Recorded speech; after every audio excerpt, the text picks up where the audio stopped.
Vivim una crisi sanitària i ja també econòmica, però entrarem en una crisi de la qual ningú no en parla, la psicològica.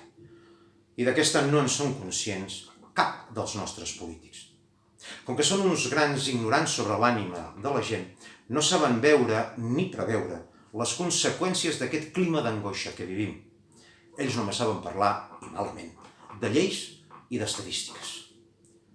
Però remuntar i capgirar aquest estat d'ànim col·lectiu de depressió requereix d'un to vibrant i enèrgic i saber enaltir les virtuts de la teva gent i fixar uns objectius col·lectius ambiciosos i motivadors i sobretot demostrar tenir una fe indestructible en assolir el triomf.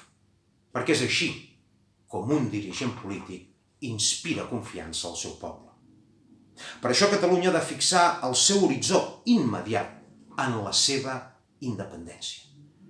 Els nostres compatriotes han de veure que la possibilitat de fundar un nou estat català que signifiqui l'inici d'una nova i pròspera era per a la nostra nació és el millor remei per superar la desmoralització col·lectiva.